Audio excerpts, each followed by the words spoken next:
child embodies our ultimate vision, that every Filipino learner will realize their full potential and ultimately reach their biggest dreams, no matter how high, no matter how hard, through quality education.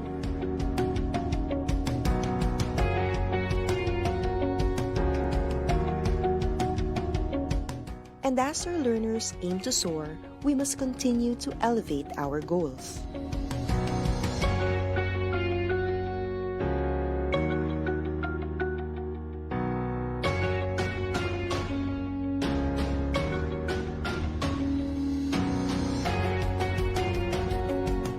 Rising, the kite is our emblem of aspiration to deliver the brand of quality in Philippine basic education. The quadrants of the soaring kite symbolize the key reform areas in forwarding this cause, as we embark on this aggressive reform to yield upskilled teachers, well-developed curriculum, improved learning environment, and responsive multi-stakeholder cooperation. Using the colors of our flag, the logo symbolizes our unity and serves as a reminder that it takes a nation to educate a child. Together, we as a nation will have to move forward and gain more momentum so that our vision of quality basic education for all shall take flight.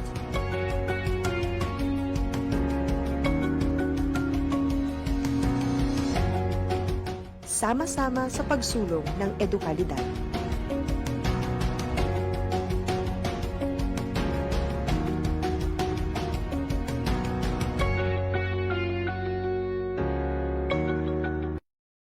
Well, hello, Mrs. Morgan. Remember how hard it was to get your students' attention?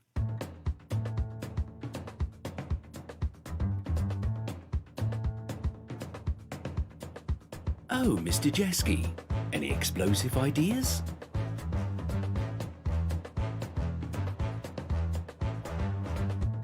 And you, Mr. Fisher, the world keeps turning, right?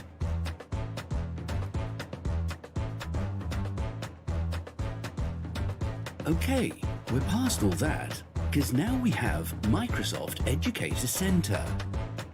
Trainings, courses, webinars, programs, badges, points, certificates.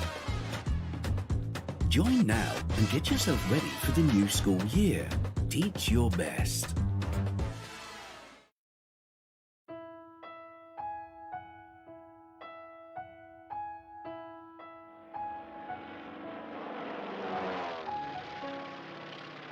Nang sumiklab ang giyera sa Marawi, maraming buhay at kabuhayan ang nawala.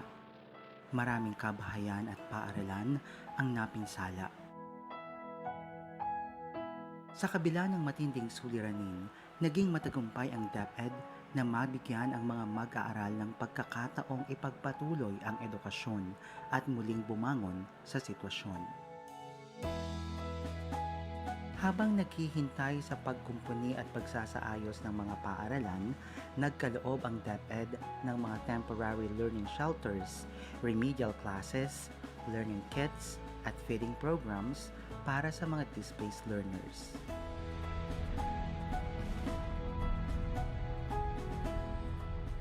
Nabigla ang lahat sa pag-alboruto ng Bulkang Taal.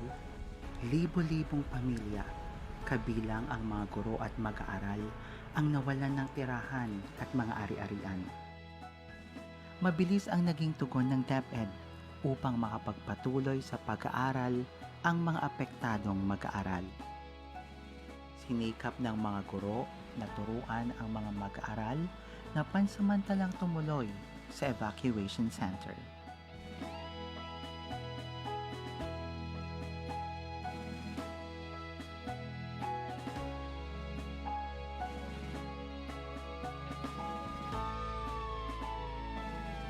Tumama sa bansa ang COVID-19 pandemic, dahilan upang maantala ang normal na daloy ng pamumuhay at trabaho sa lahat ng sektor, kabilang na ang kagawaran ng edukasyon.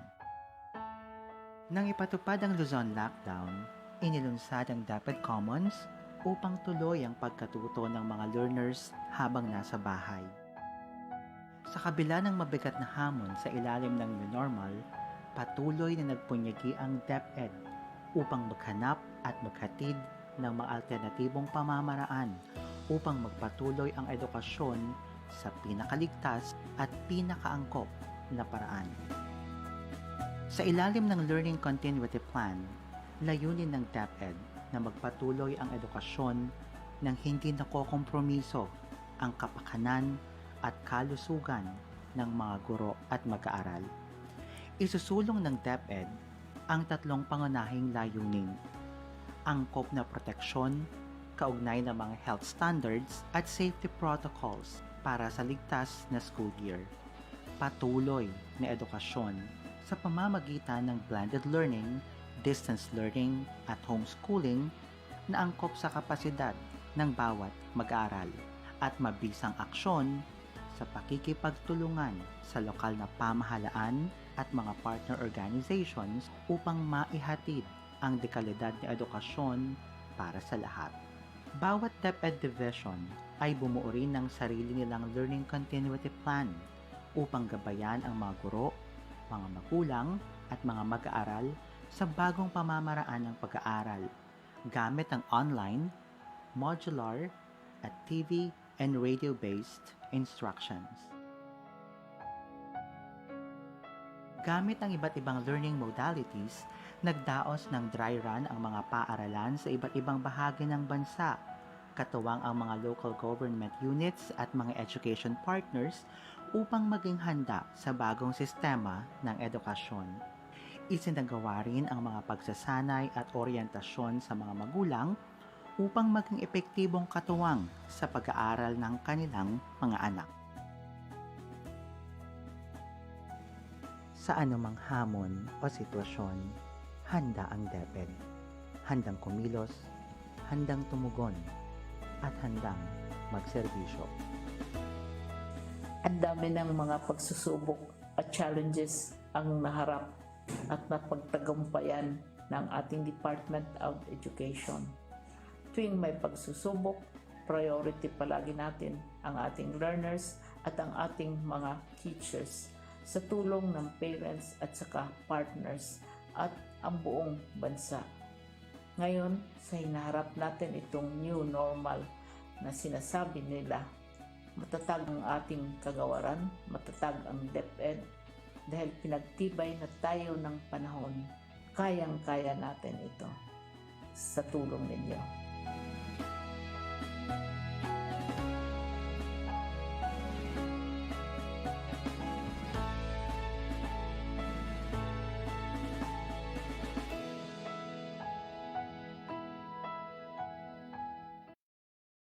G'day everyone, I'm Mark. As a teacher and a former principal, I know that professional learning often comes at the end of a very long day. But there are exciting, less structured ways to be in the driver's seat of your own lifelong learning. A great place to start is by engaging with our Microsoft Innovative Educator, or MIE community. This global community is big, in fact it's enormous. Our MIEs love connecting. Monthly tweet meets are global gatherings of inspiring educators around big topics, and their Facebook group acts as a persistent home for discussions and shared activities. Another way teachers are learning within communities is through Microsoft Teams. Now, greater teacher collaboration improves teaching across schools, and Teams is the ultimate platform for a professional learning community. It's open-walled and socially embedded, so you can incorporate your OneNote Staff Notebook PLC and have access to all the goodness of video chat, phone, and collaboration tools. With Immersive Reader built in, it's inclusive and accessible on any device. Your learning community is just a click away. Last tip, our Microsoft Education Centre offers great ways to gain new skills with courses tailored uniquely to your needs. Make it a collaborative experience by picking a MEC course to do together with your peers. And as a bonus, you can practice collaborative learning by exploring a research paper, like the Class of 2030, and treat it just like a book club with your colleagues face-to-face or in Teams. The link to that research, it's in the description. Remember, learning is socially embedded. It's best done together for students and for teachers. Happy learning.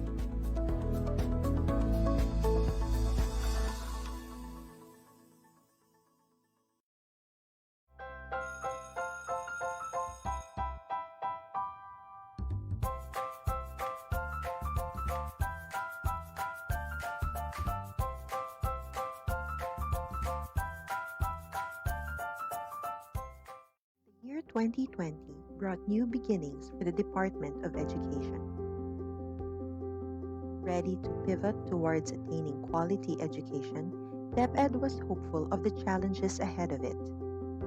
But as DepEd continued to work on its commitment, the world suddenly faced a steeper dilemma.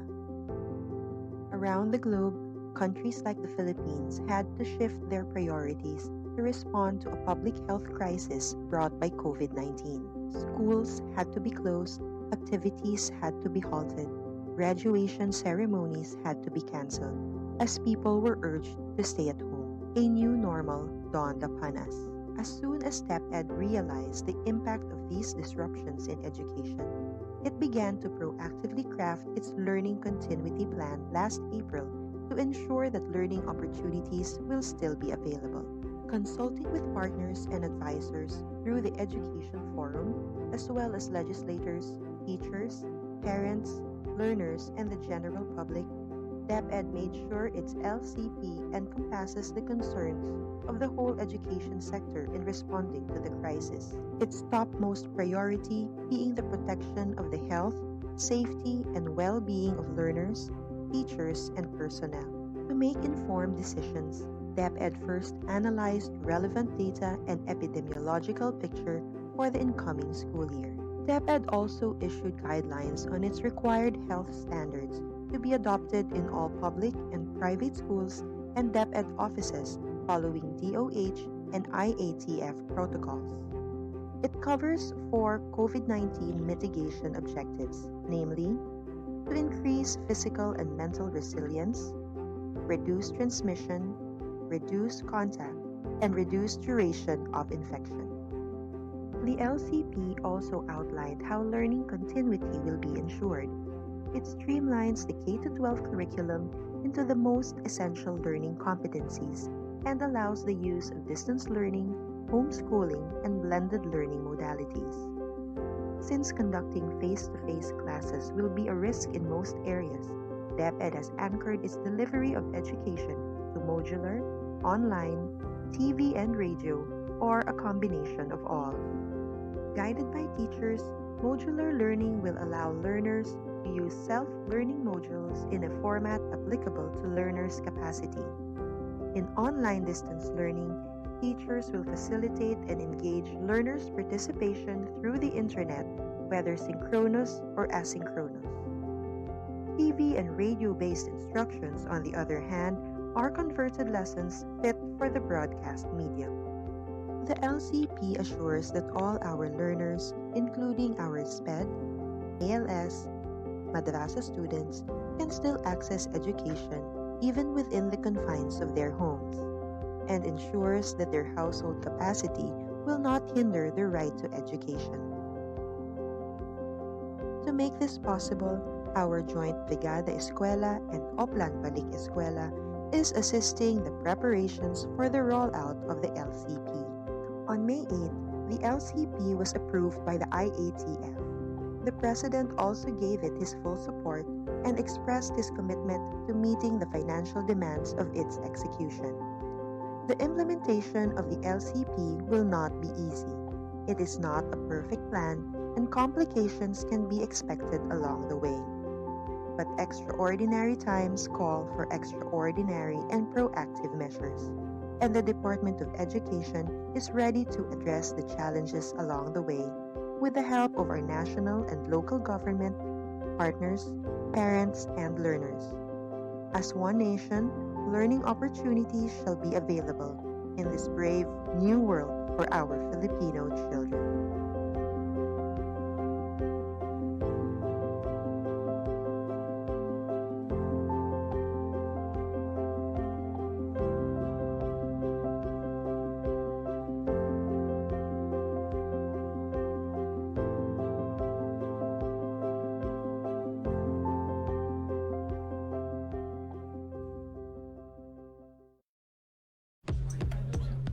When you need the focus to be on you and not whatever that guy's doing, open Teams.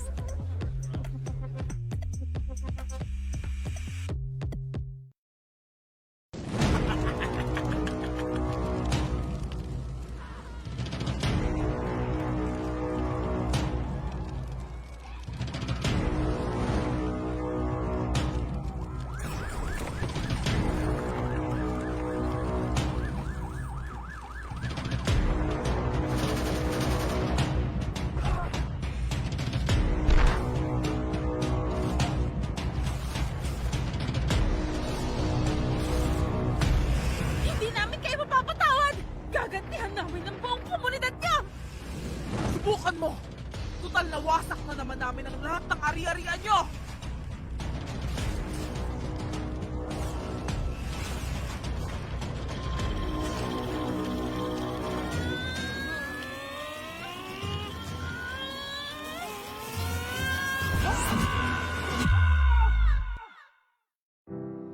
Sa totoong buhay, totoo ang pinsala ng giyera.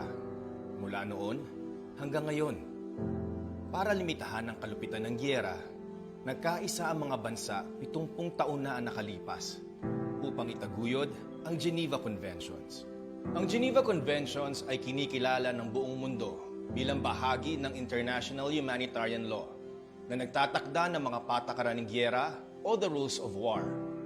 Ayon dito, huwag gawing target ang mga sibilyan at kanilang mga ari-arian. Tratuhin sa makataong paraan ang mga nabilanggo at protektahan ng mga doktor, nurse at mga ospital para paglingkuran ang mga sugatan at may sakit saan man panig sila nagmula. Alamin ang Geneva Conventions. Bisitahin ang www.therulesofwar.org.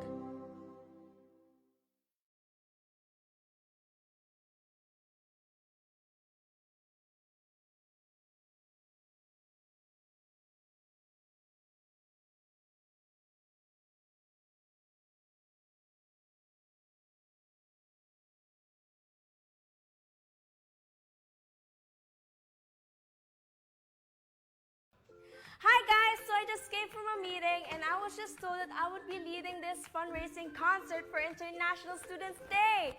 And I have to present the plan to the school board next week. Okay, I'm going to need some help. Let me create a team space and invite my dream team. Sia, she knows all about the budgeting and stuff. Ivan, he knows all the kids from the performing arts group. Aisha, she worked on getting sponsorship last year.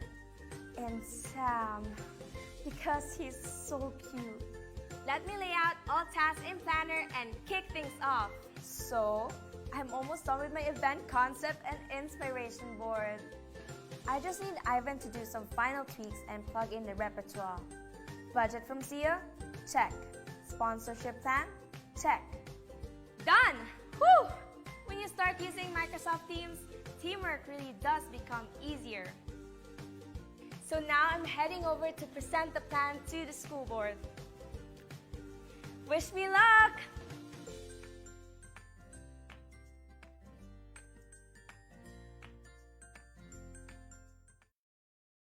De Luna, Present! Herrera, Present! Valera, Present! Handa ba tayo sa school year 2020? Present! Ngayong taon, ang edukasyon tuloy pa rin. Sa tulong ng DepEd, mga guro at mga magulang, ang handang isip, handa bukas. Tuloy-tuloy ang pag-aaral. May mga modules para sa iba't ibang antas. Sa government TV, maging sa radyo. Mahalagang ligtas ang ating mga estudyante at guro. Kaya kahit nasa bahay, tuloy ang edukasyon. Kung tulong-tulong, may paraan, may aralan. Handang isip, handa bukas. Bisitahin ang DepEd Philippines sa Facebook at ang deped.gov.ph.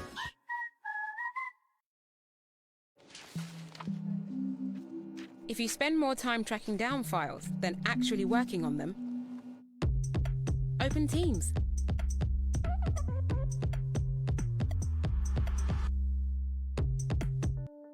The COVID-19 pandemic has brought unprecedented changes to our usual ways of living.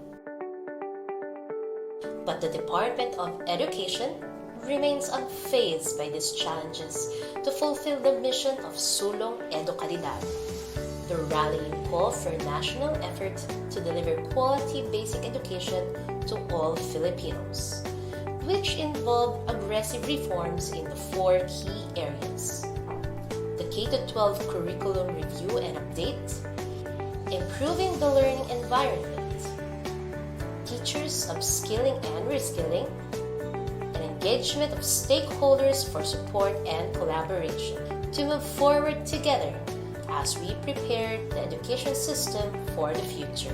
The call for Sulong Edukalidad will continue, and we have built the framework of the Basic Education Learning Continuity Plan, or the BELCP, to put the needs of the learners at top priority. DepEd's BELCP is the major response and commitment to protect the health, safety, and well-being of learners, teachers, and personnel. The plan aims to provide opportunities to continue education even in these trying times with a BELCP in place, supported by an unprecedented number of diverse stakeholders from the academe, media, industry groups, NGOs, business and private individuals. Sulong Edukalidad will be able to sustain the aims in its reform for quality basic education.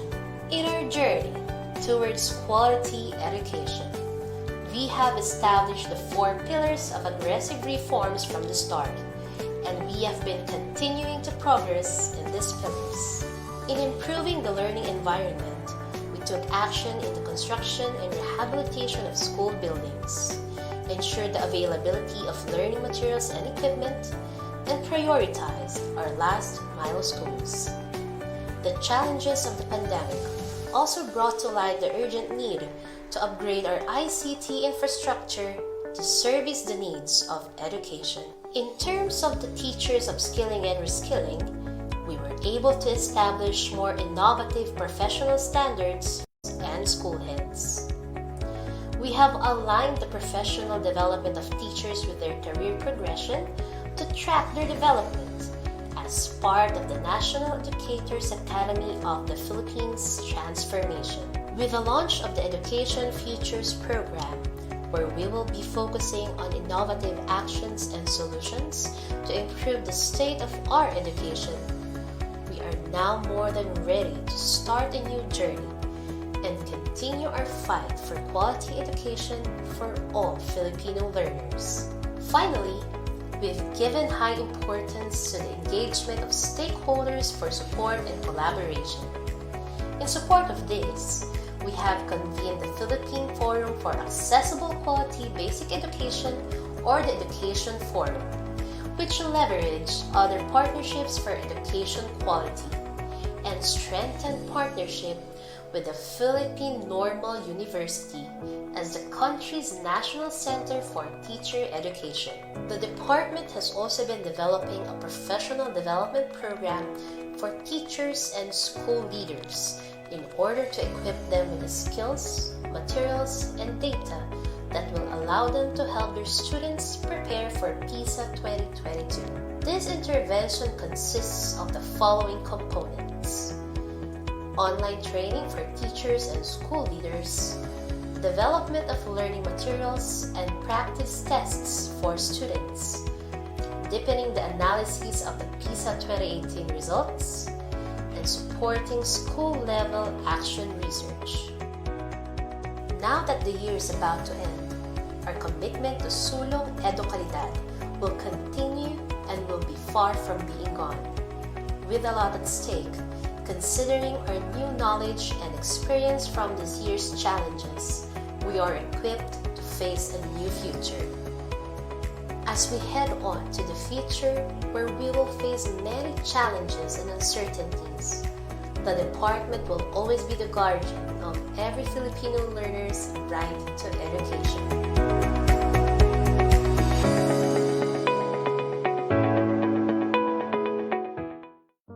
Sino ba ang hindi naapektuhan? Sino ba ang hindi nag-alala? Sino ba ang hindi nalito? Lahat tayo ay naapektuhan. Lahat tayo ay nag-aalala. Lahat tayo ay nalito. Dahil binago ng pandemyang dulot ng COVID-19 ang paraan ng pamumuhay ng lahat ng mga Pilipino saan mang sektor ka nabibilang. Tumigil ang panandalian ang ating mga nakagawian. Tumigil ang lahat ng uri ng transaksyon. Tumigil ang lahat ng operasyon ng mga paaralan. Nakalilito. Nakakaba.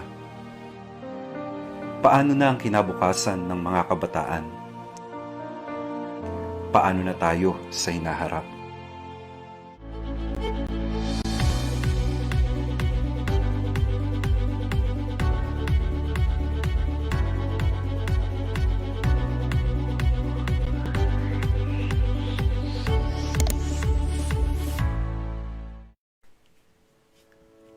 Opisyal na nilulunsad ng Kagawaran ng Edukasyon sa pangunguna ng Office of the Undersecretary for Curriculum and Instruction ang DepEd Teaches. Ito ay isang online na programa na gagabay sa mga guro, tagapangasiwa, magulang at mag-aaral hinggil sa mga pagbabago sa batayang edukasyon ngayong new normal. Ang DepEd Teaches ay angkla sa sulong edukalidad na nakatuon sa 4 na pangunahing pangangailangan ng mapunyaging reforma tungo sa makalidad na pagtuturo at pagkatuto. Una, pagre-review at pagsasapanahon ng kurikulum ng K-12. Ikalawa, pagpapaunlad ng kapaligirang pampagkatuto. Ikatlo, paglinang ng mga bagong kasanayan sa mga guro. At ang ikaapat, ang pakikipag-ugnay sa mga stakeholder para sa suporta at kolaborasyon. Sa pamamagitan ng virtual learning platform, ang DepEd Teaches ang magsisilbing bukas na komunidad ng pagsasanay na titipon sa mga guro, tagapamunong pang-edukasyon at sa sinumang may pagnanais sa pagtataguyod ng kalidad na edukasyon sa bansa at sa pagtagumpay ng bawat Pilipinong mag-aaral. Ang mga opisyal, education specialist, learning content expert at outstanding teacher ng DepEd ang magiging tagapanayam na magbabahagi ng kanilang kaalaman at kasanayan sa kurikulum, pagtuturo at pagkatuto, pagtataya at lahat ng kaugnay na mahalaga sa proseso ng pagtuturo at pagkatuto sa new normal. Bilang mga frontliner ng classroom, inaasahang magiging aktibo ang mga guro sa programang ito. Ang mga tema at paksa ay angkop sa kanilang pangangailangan at konteksto sa pamamagitan ng accessible na platform, ang social media. Sumali na sa OUCI family sa DepEd Teaches kung sama-sama mapahuhusay pa ang mga guro, kung sama-sama higit na malilinang natin ang mga mag-aaral.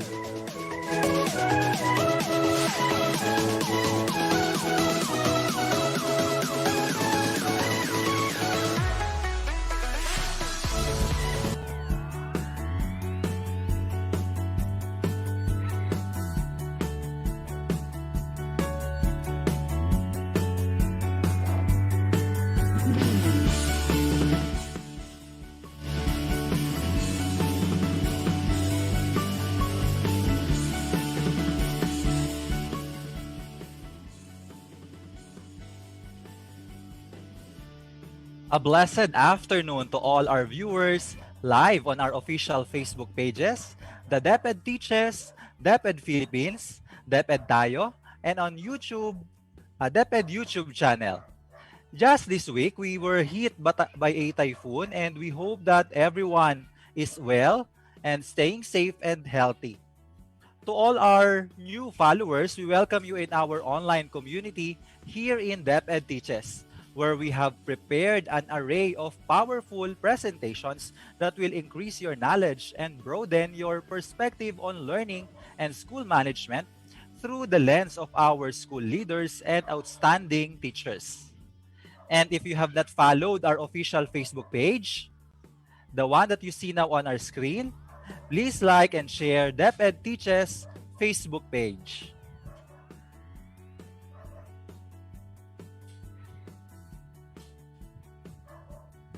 And we hope you'll never get tired of supporting DepEd Teaches.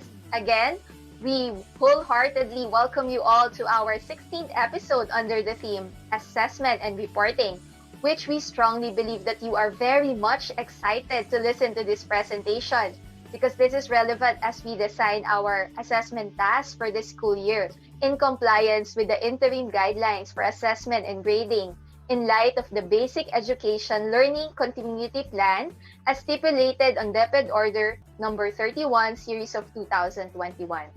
Hello, Sir July. How are you? I'm just wondering, from a scale of 1 to 10, how important is assessment to you, 10 being the highest? Personally, Ma'am Ana, I would say 10.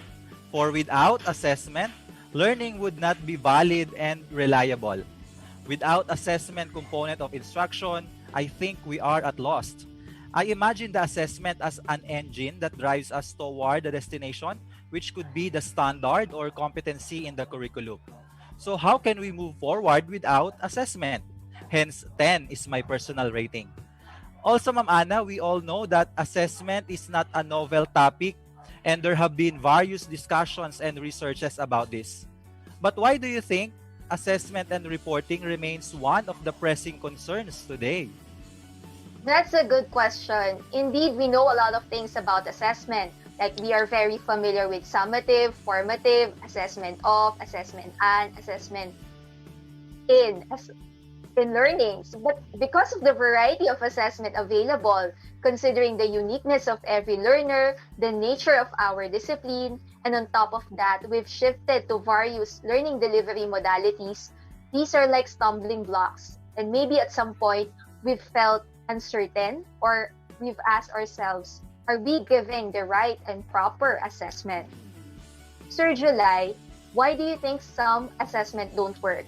Or those assessment probably we've had before in a regular face-to-face might not be equally effective when we use it today? Interesting point you raised here, Ma'am Ana. I think regardless of the assessment type, we should always look into the consistent principles that govern assessment, and these are none other than reliability and validity. It's always good to go back to the basics because we might have been so complacent of what we have been doing in the past years, yet forgetting the essentials. I absolutely agree with you, Sir July. As they say, we should learn the rope, know all the ins and outs, so we will all be on the right track, just like when we do assessment. And so at this point, let's invite our viewers to join us for a quick mini challenge activity to see if we really know the basics. So we will do a wordle, or known as a word cloud. So this will test your vocabulary. To visualize what a wordle is, which for sure you've seen one before, let's show what a wordle is. Okay, so this is an example of a wordle that we will try to create. Your answer should be just a word, not a phrase, that will be placed and will form part of our wordle. So for the first wordle challenge, please list down as many words you can associate to assessment.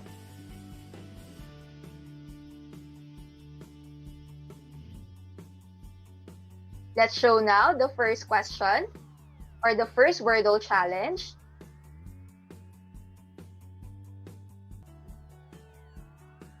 List down as many words related to valid and reliable assessment.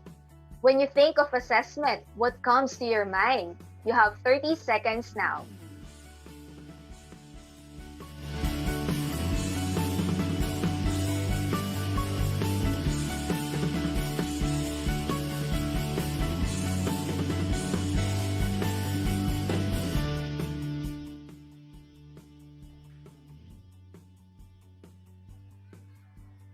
For the next wordle, Sir July. Okay, thank you so much, Ma'am Ana. So for our second task, okay, for the answers, this would be part of the wordle that we will be showing next week. So this is our second challenge being flashed now. List down examples of assessment task in a modular-based instruction. Again, list down examples of assessment task in a modular-based instruction.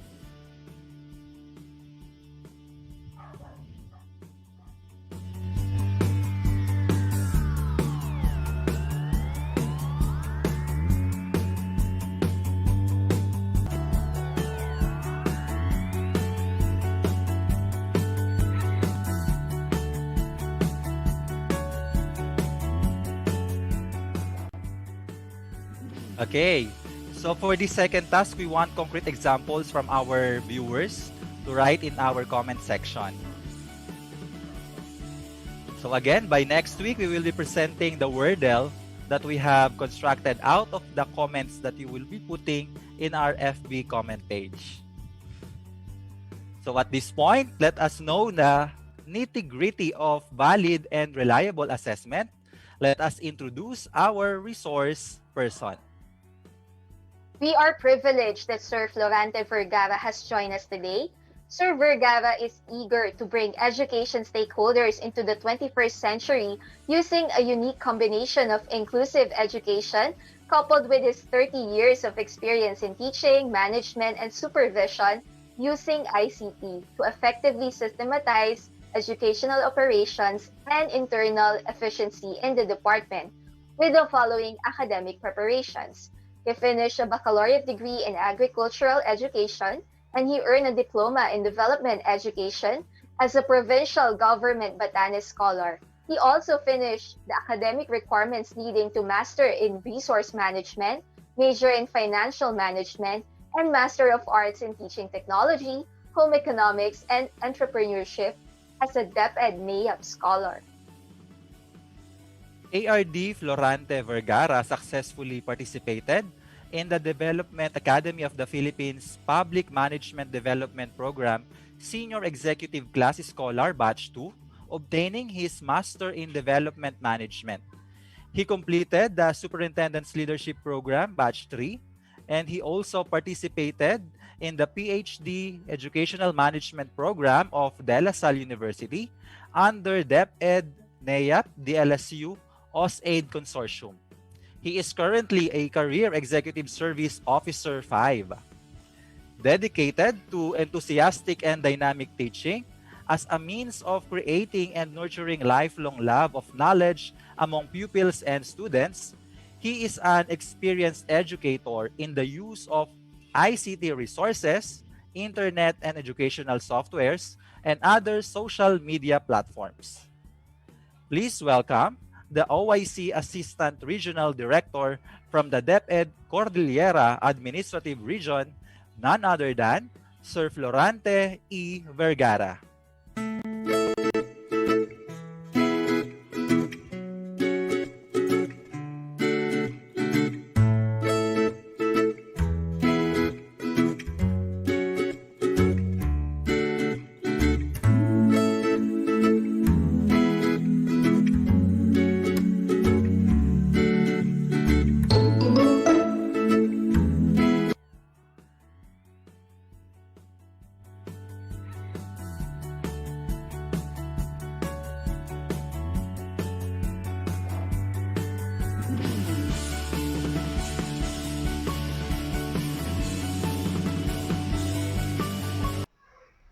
Good afternoon, Philippines.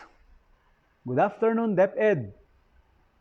Again, we are gathered for the DepEd Teaches episodes. And I am Florante Espinosa Vergara, the OIC-ARD of Cordillera Administrative Region, to share with you this topic or this concern on ensuring validity and reliability in preparing formative and summative assessment. First of all, I wish to acknowledge my Regional Director, Ma'am Estela El Carino, for this great opportunity to share this topic with you. And so, brace yourselves as we discuss formative and summative assessment appropriate for distance learning modalities and assessment validity and reliability in the new normal.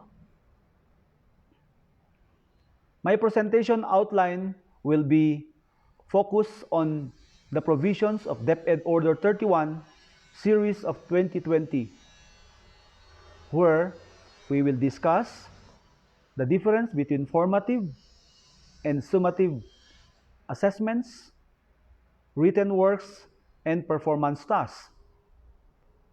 I would like to share also with you what are the SLM or the LAS-based formative summative assessment. What are the sources of evidences, documents for the learner's portfolio, and other performance task management, for example, home-based, project-based, community-based, their involvement in community activities, so that there is no reason why these children or the learners will fail in their subjects. And the last topic will be, how do we ensure assessment validity and reliability in the new normal? Okay? So first, let us discuss the meaning of assessment. DepEd issued the Basic Education Learning Continuity Plan through DepEd Order 12, Series of 2020. And in page 35 of the said order, it says there that F, assessment, meaning the learning outcomes in the form of knowledge, skills, attitudes, and values which will be assessed. Learners shall prepare their portfolio or electronic portfolio to include written works and performances and even products, whether hard copy, soft copy, or a combination of both. The portfolio or the electronic portfolio content will be assessed using given rubrics that capture the evidence of learning.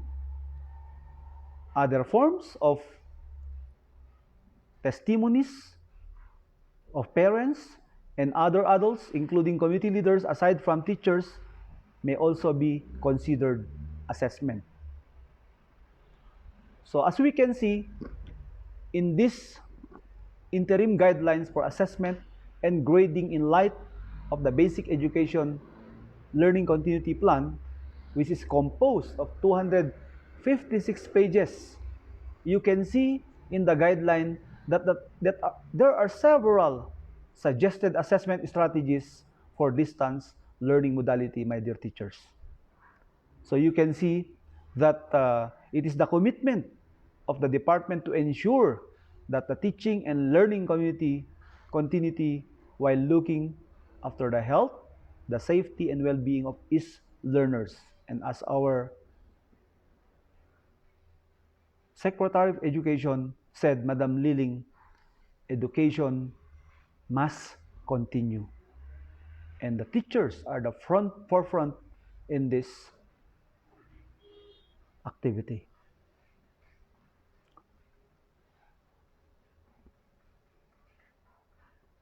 What are the difference between formative, or what is the difference between formative and summative assessments? No? So in the same DepEd order, we can see here that in item 15, formative assessment is about getting better. So it should be specific, frequent, repetitive, and free from the restrictions of grading. No? As emphasized by Christodoulou in 2016, no? It should be target skills that are necessary to the attainment of learning competencies as measured in the summative assessments. Okay, so we consider that formative assessments can be found, no, in the different self-learning modules afterwards, which I'm going to present in the next or the succeeding slides. No? And summative assessment also means to evaluate student learning at a particular points in each quarter. So it could be a quarterly assessment, no, which shall continue in the form of written works and performance tasks. For formative assessment, it could be daily, no, assessment that can be given by the child, no, at a particular topic or lesson in his SLM or found in his SLM. So what are the components of formative and summative assessments? There are two components. So we have the written works or the WW or performance task or the perf task. So what are the written works? Written works shall be administered to assess essential knowledge and understanding through quizzes and long unit tests. Items should be distributed across the cognitive process dimension as stated in page 4 of the classroom assessment, no? Using a combination of selected response and constructed response format so that all are adequately covered. While performance tasks also refer to assessment tasks that allow learners to show what they know and are able to do in diverse ways. So by the name itself, it is being done manually in the form of skills demonstration, group presentation, researches, oral work, reaction papers, reflection papers, multimedia presentations, research projects, and others. It is important to note that written output may also be considered as performance tasks. So you can see that, for example, if the child was able to write a reflection on his activity in farming, for example, which is the context of the Cordillera vegetable gardening, then that could also be considered as a performance task based from this DepEd order. Okay?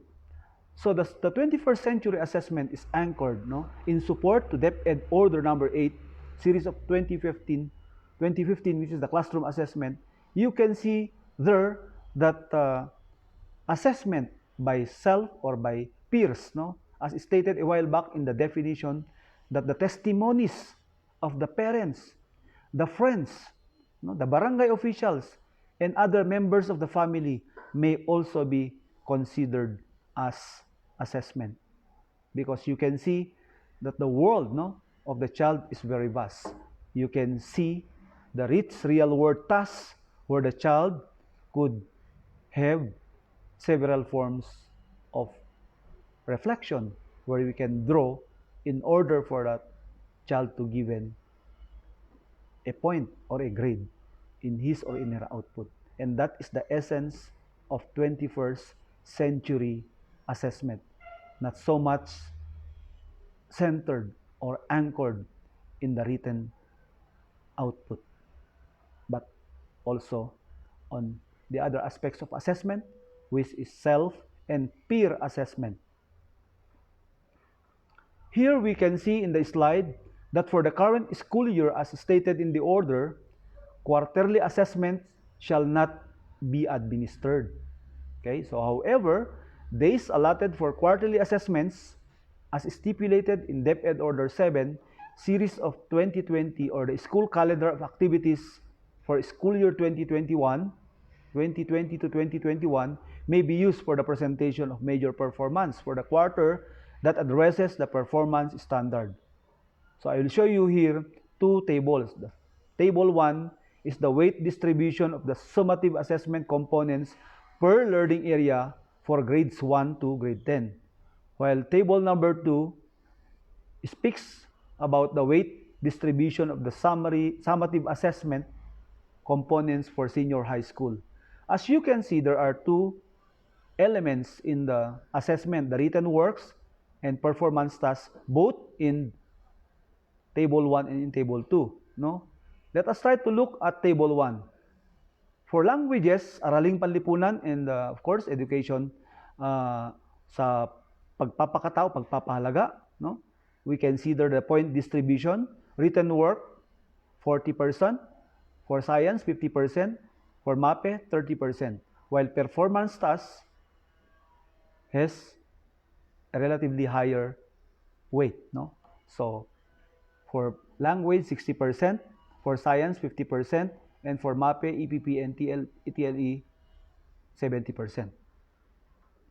So you can see that generally, with both tables, you can see that the performance task has a greater weight than the written works.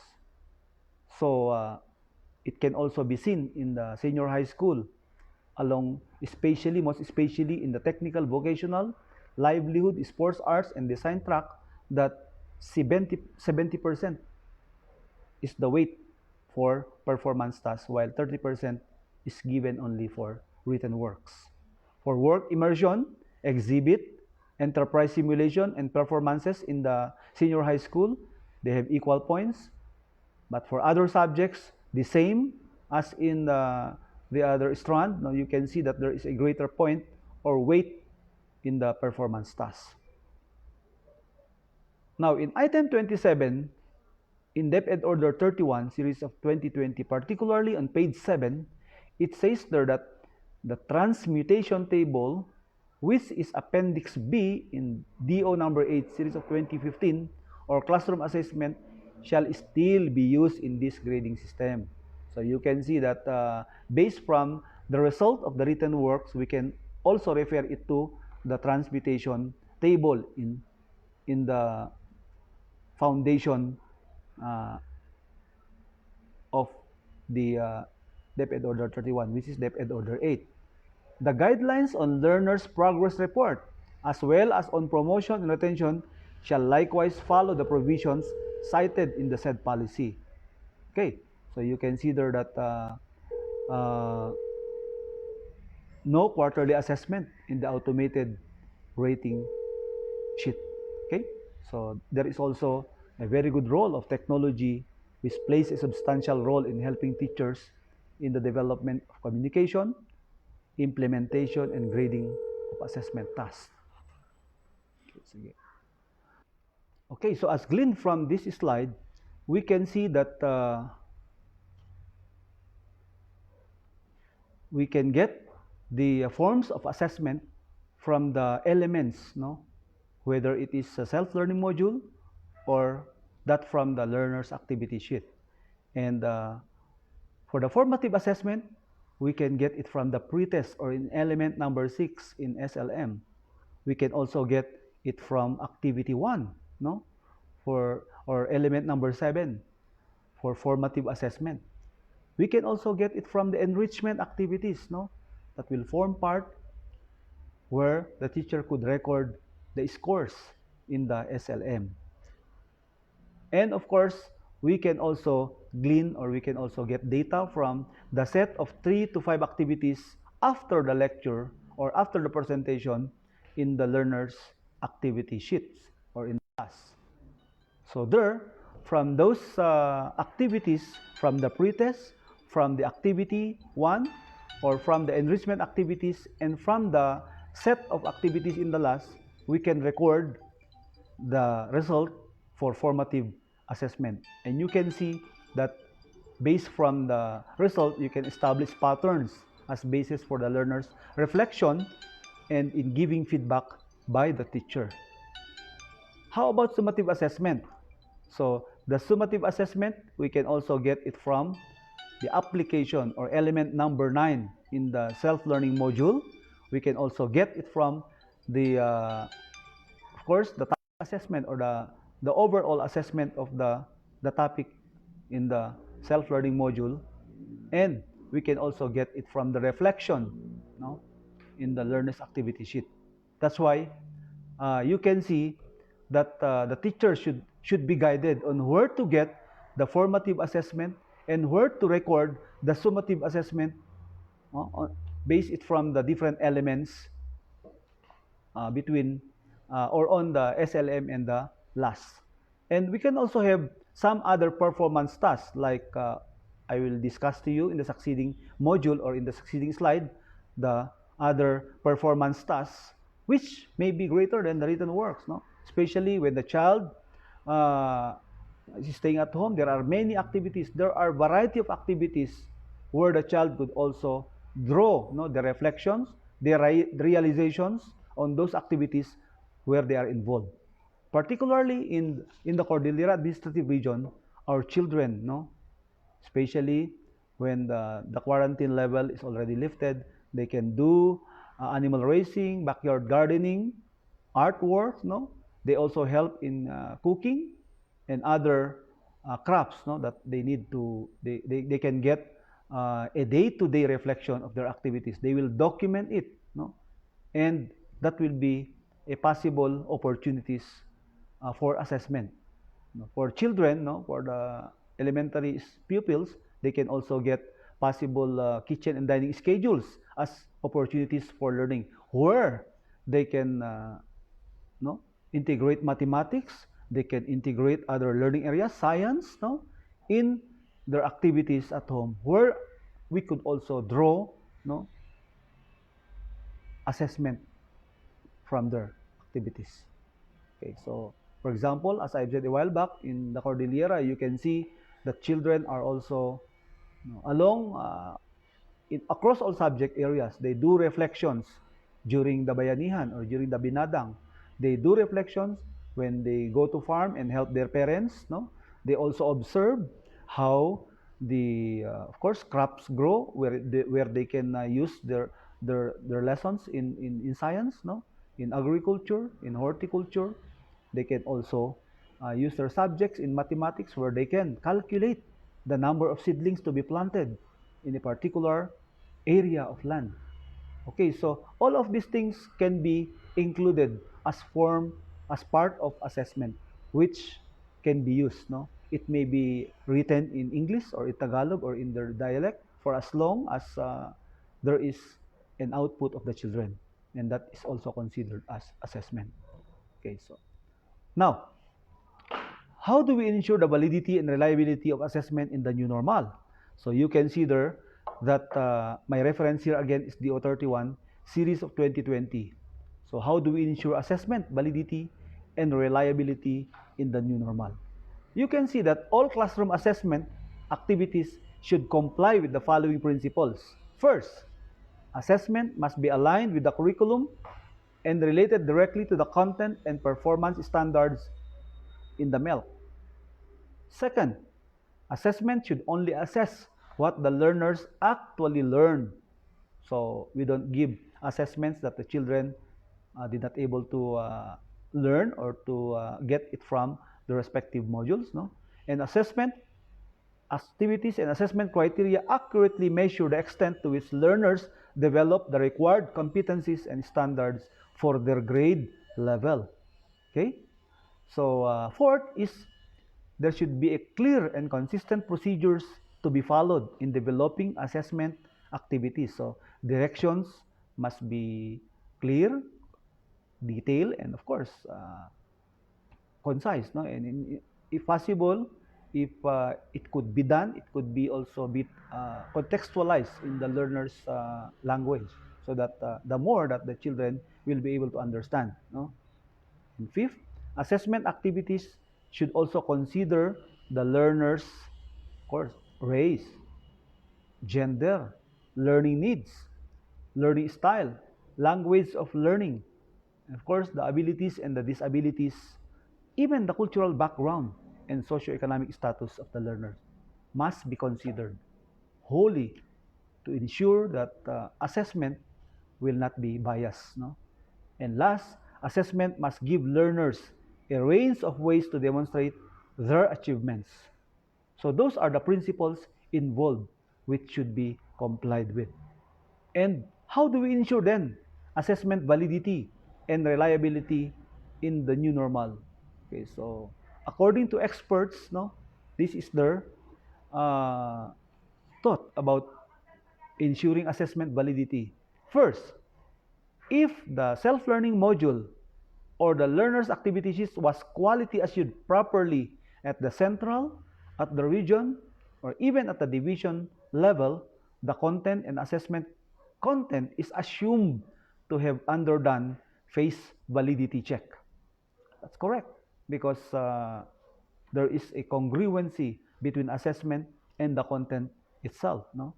Second, there is also a challenge on reliability check, since different learning delivery modalities are being used.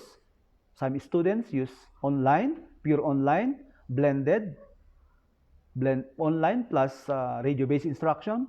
In the Cordillera, we also use the handheld radio instruction, the single sideband radio instruction, where the teacher can interact directly with the student.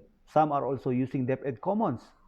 Okay, so, but when students are grouped according to the same learning delivery or modality, either by pair or a combination or single, then the reliability has to be strengthened. And of course, one size fits all in all learning areas lowers validity and reliability. The context of my region may not be the same with the context of the other regions. So the assessment that was prepared by a particular expert in the Visayas or in Mindanao may not be of the same context assessment in the context of the Luzon students or learners. So consider the context of learners in order to assure quality learning delivery, because valid and reliable measurements provide a good feedback on quality learning. So that if these are ensured, the teachers need also to differentiate learning, if we like, to improve validity and reliability. Now, we have been through with ensuring that assessment, reliability, and validity through the slides that I have shown you. So it's up to you, my dear teachers, to give the extra mile to the students. Nothing is being done without the teacher who is caring, who is able to understand the situation of the children. So let us try to involve our students in the process of self-evaluation. Let us empower them in the development of critical thinking skills by allowing them to use all their capabilities.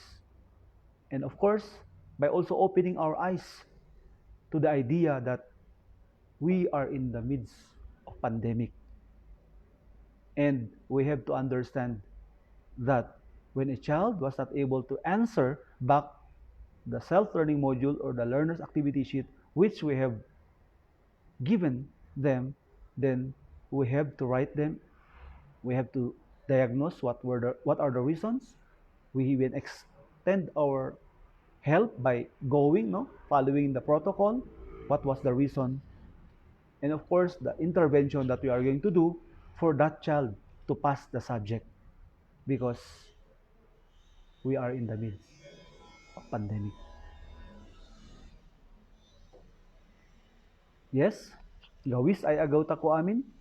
And in conclusion, I wish to thank the Office of Undersecretary for Curriculum and Instruction for this opportunity for Cordillera Distribution Region to share the concepts, the concern of many teachers regarding the validity and reliability in preparing formative and summative assessments.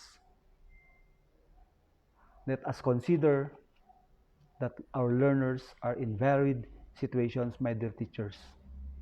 So let us all exhaust all the means, all the things that we have learned in psychology to help our learners not to be basing our decision in grading them based on the submitted modules, but let us try to extend our help by giving them the necessary. It may not be the highest grade that they were able to get this year, but at least they were able to pass the subject. With that, thank you very much and blessed afternoon sa atin pong lahat.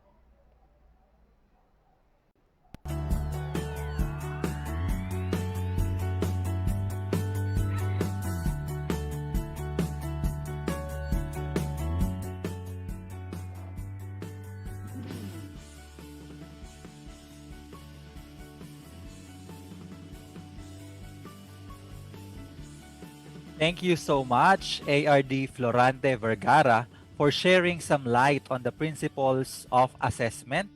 How can we achieve and ensure validity and reliability? We truly appreciate, Sir Vergara, your time being with us today.